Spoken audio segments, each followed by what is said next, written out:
சின்ன பயலே சேதி கேளடா, நான் சொல்ல போற வார்த்தை நல்லா எண்ணி பாரடா, நீ எண்ணி பாரடா. ஆளும் வரணும், அறிவும் வளரணும், அதுதான்டா வளர்ச்சி. நல்லா புரிஞ்சுங்க, ஆளும் வளரணும், அறிவும் வளரணும், அதுதான்டா வளர்ச்சி. அண்ணாவினுடைய பிறந்தநாள் விழாவை ஒரு முறை கோபாலபுரத்தில் அவரை வைத்துத்தான் அந்த பிறந்தநாள் விழாவை கொண்டாடினார். அப்படி ஒரு நெருக்கம் அவருக்கு இன்றைக்கும் மனதில் இருக்கிறது. அதை நான் எப்படி ஒப்பிட்டு பார்க்கிறேன் என்று சொன்னால், அந்த படத்தில் ஒரு குழந்தையை வைத்துக்கொண்டு பட்டுக்கோட்டை கல்யாணத்துடைய பாடலை டி.எம். சௌந்தரராஜன் பாட அண்ணன் மக்கள் தலைவர் எம்ஜிஆர் அவர்கள் வாய் ரசிக்கிறார். இப்போ நான் சுற்றுப்பயணம் போறார் முதலமைச்சர், நான் போகிறார் பார்க்குறேன். போகிற இடத்தெல்லாம் தாய்மார்கள் என்ன பண்ணுறாங்க, கையில் ஒரு குழந்தைய கொடுத்து புத்தம் கொடுக்க சொல்கிறாங்க, கையில் கொடுன்றாங்க, அதஷ்டன்றாங்க. இப்போ நான் என் வீட்டிலே பார்த்தேன், ஒரு அருமையான ஒரு படம் கிடைச்சது, அவர் கையில் தூக்குற மாதிரி. முதல்ல அதை செய்யணும்னு போய் அந்த படத்தை பெருசாக போட்டு என் வீட்டில் அதான் பெருசாக இப்போ நான் மாட்டிருக்கிறேன். எதுக்கு நான் சொல்கிறேன்னா, அந்த குழந்தையை தூக்கி கொண்டு அரசியலங்குறையை தூக்கி பிடித்து பார்த்த அந்த நினைவு இன்றைக்கு முதலமைச்சர் அவர்கள் அந்த குழந்தையை பார்க்கிற பொழுது அந்த பாட்டு தான் எனக்கு நினைவு வந்தது. என்னன்னு சொன்னால், சின்ன பயலே சேதி கேளடா, நான் சொல்ல போற வார்த்தை நல்லா எண்ணி பாரடா, நீ எண்ணி பாரடா. ஆளும் வரணும், அறிவும் வளரணும், அதுதான்டா வளர்ச்சி. நல்லா புரிஞ்சுங்க, ஆளும் வளரணும், அறிவும் வளரணும், அதுதான்டா வளர்ச்சி. தமிழ்நாட்டு முதலமைச்சர் என்ன சொல்றார்?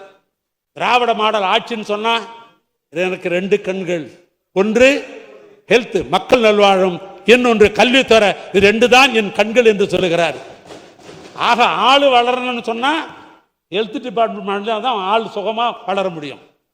அறிவு பிறக்கணும்னு சொன்னாக்கா கல்வி சிறப்பா இருந்தா தான் அறிவு பிறக்க முடியும். அதுதான் சொல்றாரு, ஆளும் வளரணும், அறிவும் வளரணும், அதுதான்டா வளர்ச்சி.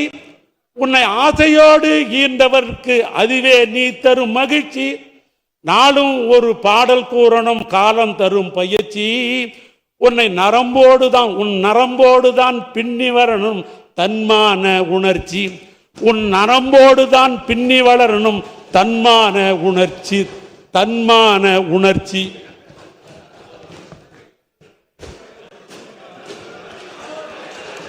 மாண்புமிகு பேரவைத் தலைவர்களே, தமிழ்நாட்டு முதலமைச்சருக்கு இந்த தன்மான உணர்ச்சி, தமிழ்நாட்டு முதலமைச்சருக்கு தன்மான உணர்ச்சி என்று பீரிடுகிற காரணத்தினால்தான் ஆன்மீக தமிழுக்கும் திராவிட தமிழுக்கும் ஊறு ஏற்பட்டால் அதை தடுத்து நிறுத்துவதற்கு நான் தயாராக இருக்கிறேன்.